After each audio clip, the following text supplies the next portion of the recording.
this is the start of a special video, shall we call it. And why is it special? Because instead of taking various different examples, using various different civilizations and maps to try and portray an overall holistic picture of how to approach the game, I'm going to take you through one game of Civ. And we're playing as Gorgo here. And my plan is to show you the 10 main steps to winning a game of diplomacy on Deity.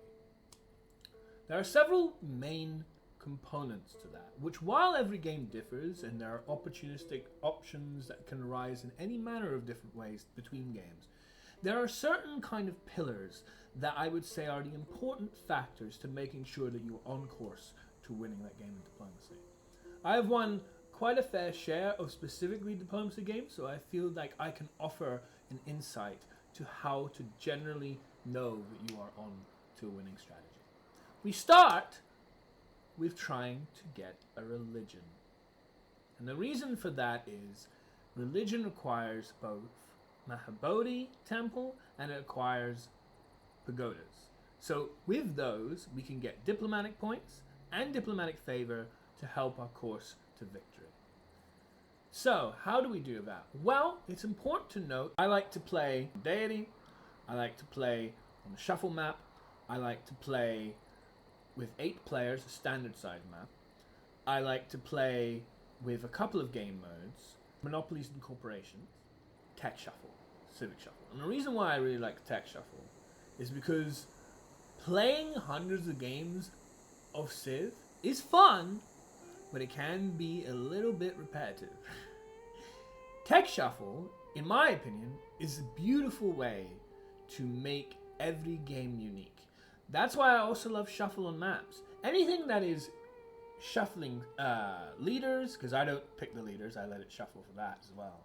Anything that's shuffle on maps, anything that is shuffle on tech, these sort of things help color the game, help shape new games, help give me options and different ideas and different settings and circumstances that I find myself flung into and I have to solve and figure out. That provides replayability value like no other. I really value shuffle in basically every aspect.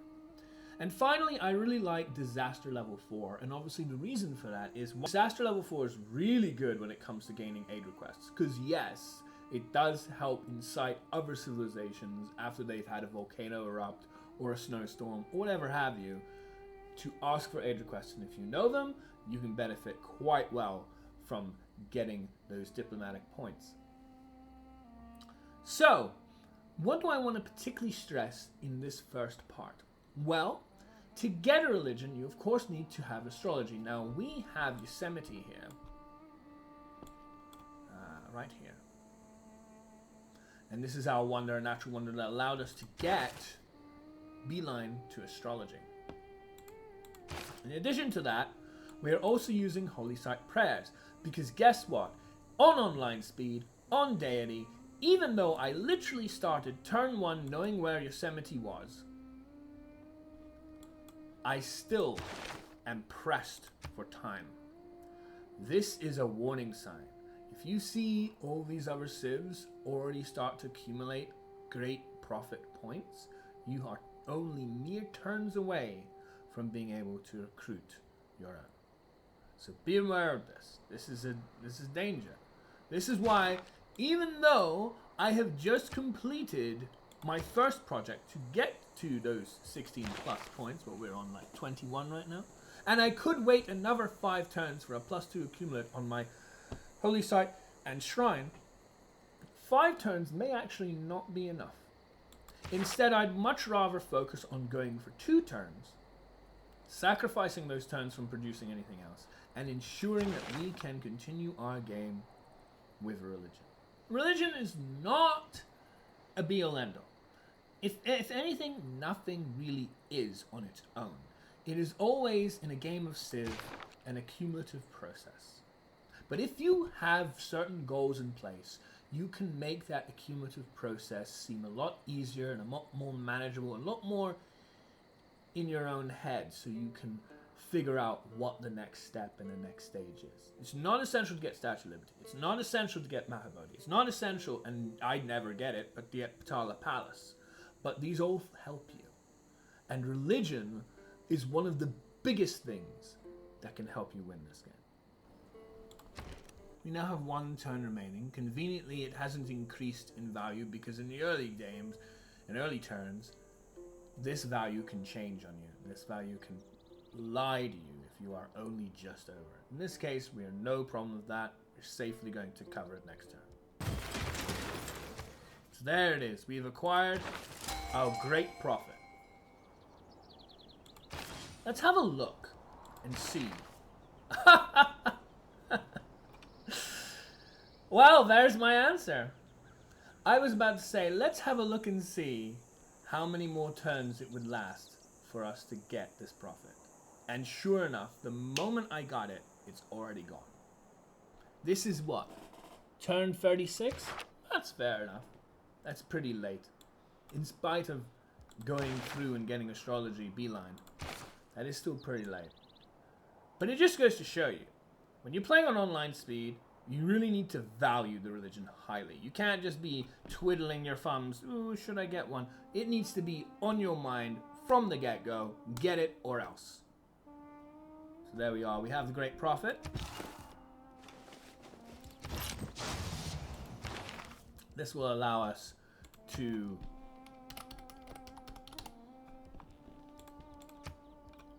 get ourselves work ethic, which nobody seems to take, even though I personally love it, even over things like Feed the World and Choral Music, and Holy Order, which is what I usually go for. Making our missionaries and apostles cheaper is incredibly valuable. They're very expensive units.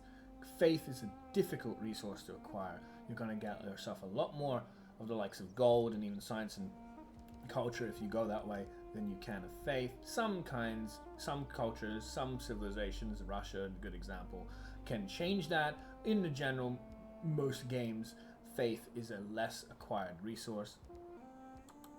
And there it is. We already have theology research, so we can go straight into building our temple through purchase and constructing the Mahabodhi temple. That is the next stage. In the next video, you'll see ourselves complete it and figure out what we want to do next. In a dusty, bustling corner of the Indian state of Bihar, there is a magical place that one might think of as the hub of Buddhism. And there she blows! Mahabodhi temple is ours! Very smooth transition there. Nicely timed. We get a couple of boosts to drama and poetry and buttress, which can be very helpful because I do like building dams where applicable. And of course, Theatre Square is very important to get that culture up. We also get ourselves 2 apostles, which depending on what they are, I might very well choose to do one or another, either evangelize or promote. We get an indulgence vendor, that's very nice for some early game coin. I definitely like that, so we're going to keep going with that. We're going to move it just to within 1. If this was Grand Columbia, we wouldn't need to worry about this as much. And then promote. And here, we have the Heathen Converter. Perfect. I am well aware, as one of my builders with 1 charge, because I was using it as a scout to explore some of this area, was taken by a galley barbarian. And I also know that there's barbarians down to the south, hence this warrior as well. So, both these are very valuable, useful apostles that I really like. Partly one of the amazing things about having a religion, eh? There's so much. Although, to be fair, apostles can be acquired even if you don't have a religion, as long as someone brings their religion to you. But at the moment, that isn't the case. So having a religion is the only thing that's allowing us currently to have those apostles. The next thing that we want to be doing is twofold. 1, I really want to make a Liang city. As you can see, Liang is already here, and I will start marking out maybe this, and this, and this, and this, and this. About 7 or 8 or so tiles that I will want to reserve for city parks. That will be our culture city.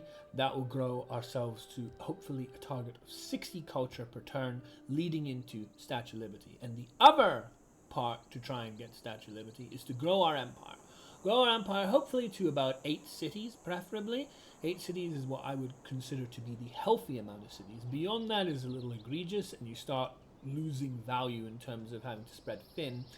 and anything less is a little on the tight end. You're not able to churn out as much production, not able to churn out as many scored projects and so on.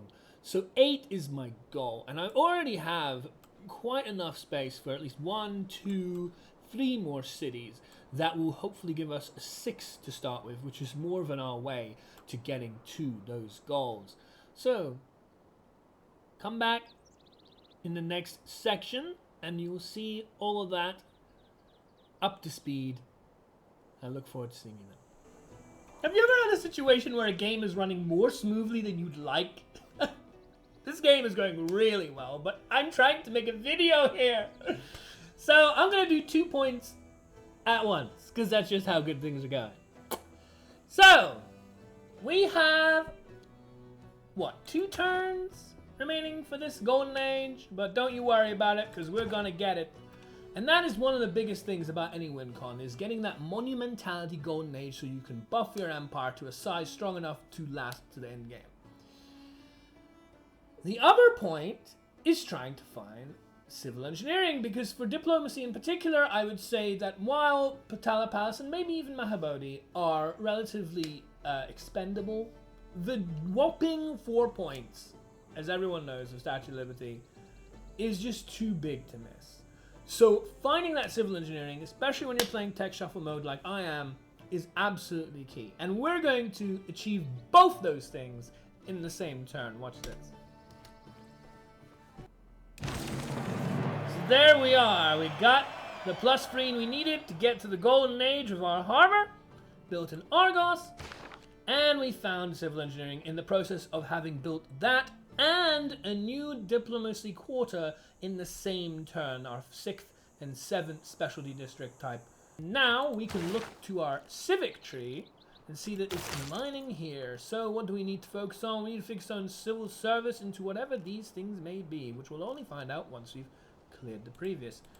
Obviously, civil service is not something I have any chance of getting within the 5 turns, but don't worry, our next big point will be to make sure this Liang city is good to go. We've already got everything we need from it. We just need to wait 3 more turns to the Ancestral Hall, and we'll be able to put our 3 available governor titles to promote Liang all the way up to Parks and Recreation and make sure that is ready to go. We have a little bit of an issue with Bob's, but it's not really that big a problem. We have already here a heathen conversion apostle ready to take down anything that might get out of hand. In the meantime, we have a warrior and ourselves some walls so we can kill whatever immediate threat there may be. We still need to use our builder here to build some of these ones at the back, which is protected by the rest of our forces over here. So, join us in a bit where we can show you just how straightforward diplomacy victories can be if you know what you're doing. And to our next key moment in our diplomacy game and how to win diplomacy, the Liang city. You can see that we have now not only achieved our goal of 60 culture per turn at the very least, but also done so by building all the city parks that we possibly need to get to Statue of Liberty. This city will be in this position, focusing on both culture and food in not too many turns, actually, because we found it very early on and we got a boost for Reformed Church, so we've been really lucky this game. But as you can see, in 7 turns, and we're going to make an incredible for online speed, getting to and researching civil engineering by turn 86, which is 7 plus 79, is remarkably quick. In large part because of how well this game has went, as well as how fortunate we are with the shuffle tech.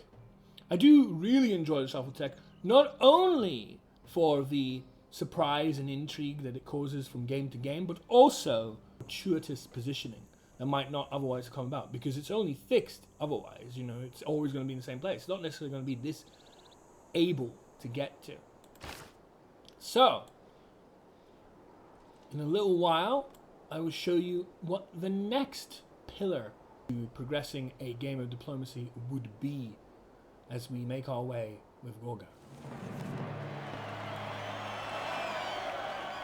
And there it is. We have staved off execution and acquired ourselves a normal age at the very least. But to be honest, we kind of don't want to get any more than that for our next era, post our Monumentality Golden Era. And would you look at that, we acquired civil engineering no later than turn 86. But we are also able to establish our 8th city, as I've said. And we might as well do this and get one of these, give it a nice boost. As you can see, 1, 2, 3, 4, 5, 6, 7, 8, 9 cities. My bad.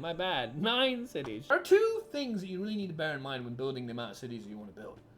8 is great, but we're having such a good game, we can afford a 9th. But I don't want to just keep making more cities. If there was more land, I would not just keep making more cities. There are goals to hit. When you play a diplomacy game, there are goals to hit. Generally speaking, you don't want to over push too much. I can, just because of the luxuries afforded to me. But generally, there are 2 things. One, there's a time limit. I'm playing on online speed, right? So I don't have all the time in the world just to settle as many cities as I like. Even if you had infinite amount of land at your disposal, if you don't sell those cities by this sort of time, maybe a few turns later, by the time you need them to be strong enough to help you earn diplomatic points through scored competitions, because in a couple of Congress time from now, we're going to have World's Fair, we're going to have climate accords, we're going to have, athletes, training athletes, and all that. We want our cities to be able to contribute to that. If they're not contributing to that, they're really no value to us. It's not like, you win the game by having 20 cities. That's not a thing. They're important so that you can build an empire. If they are bad cities, half-finished cities, not in-time cities, they're no use to us. And secondly, the amount of money, the amount of, production, the amount of everything that is required to building a city is not cheap. If I want to make this city be faster, I need to purchase maybe a granary or a monument, things like that. These things cost money. We want to conserve our money. After all, we're under an age quest right now.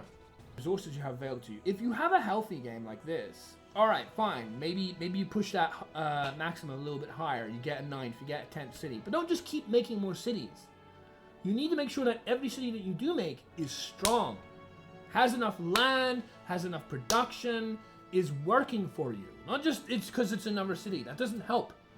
That's what I think is a big problem with people. Is I love 15 cities. I have cities everywhere. I have cities in cities upon cities. It's like, doesn't help. You want to maximize the value of your cities. We can with these cities. We have the land to do so. Every single one of our cities, like look at this one, has a nice bunch of land. Some of it's gonna fall by the wayside by the time erosion happens, but it's fine. There's enough tiles here that work. We can add fisheries to that. We have a good amount of land to work with here. We have good land between our cities. It's okay. But if I was just like, say, just stick a city every place there's a green tile, like here and here and here and here, that would be ridiculous. That doesn't help you. Make cities are good. Don't just make cities because they're cities. Save that money if you don't have it. Anyway, that's diverging too much into other things. What I wanted to do is show you that we have established our empire. If we didn't make another city, even with the settler, it would be fine. There is no need to make any more cities. We are golden. We are good to go. And we've also established researching Statue of Liberty. So the next step is, of course, to build it.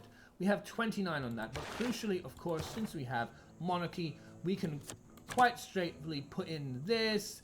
We also want to potentially get guilds so we can increase the efficiency of our industrial zones and so on, such like. And we have harbor adjacency, so that helps too. And we can make what we want to make efficiently and quickly. We've also got rid of any barbs now with the help of Heathen Conversion Apostles and the units that I've acquired from them, like a caravel that killed a frigate. But don't worry about those things. They're just minor details. Anyway, on to the next one. Welcome. You join us in turn 102. And we are about to finish Statue of Liberty, but here's the twist. This is what I'm going to do with it. I'm going to start building it. And the reason for that is timing. Instead of it being something that we get now, right? we have, what, 9 points? It would give us 4 to 13. And 13 is a pretty good score. However, we are pretty well on our way to winning this. We just have a much higher Diplo favor gain than anybody else. So we're almost certainly going to get that. That'll put us to 10. I'm also very comfortably going to win this, unless something crazy happens with Trajan, which can happen, but I doubt it. So that will be 3 points. That'll take us to 12, right? That's 12 points.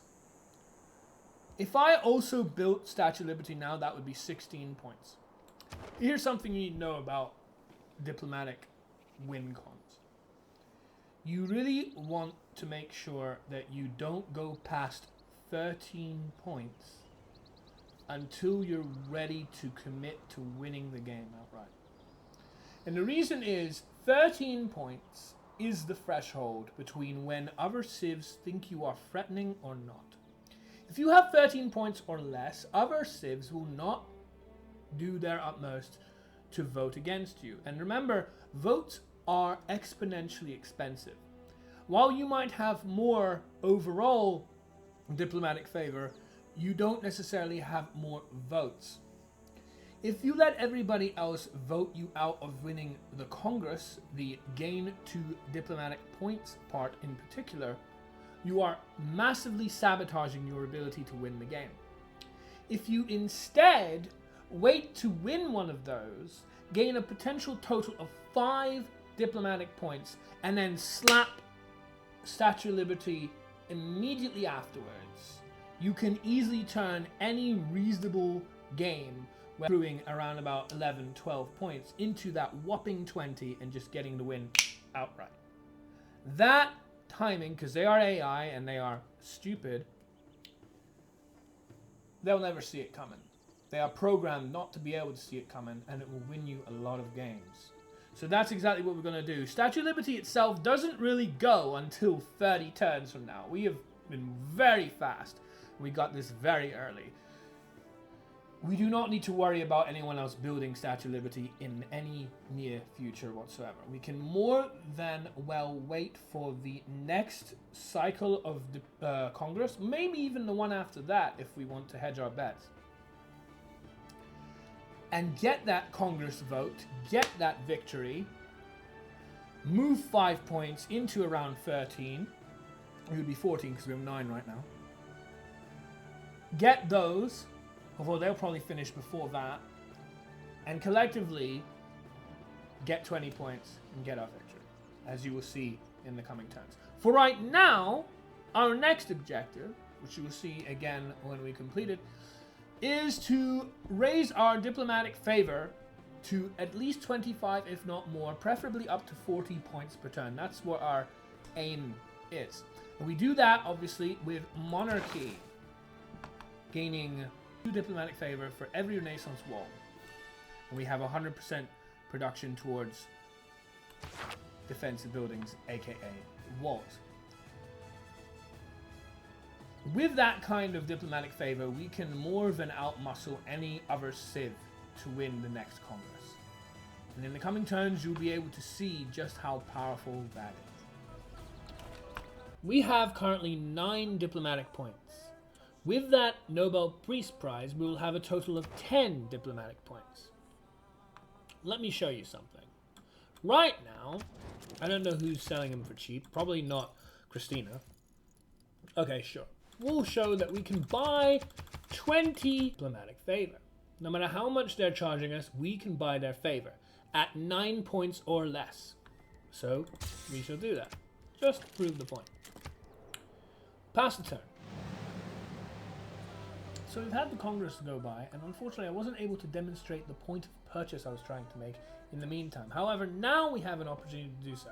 So what do we have? We currently have 11 out of 20 diplomatic points. This is greater than 10. It would have been better if I had the opportunity to show it at 10, but whatever, it is what it is.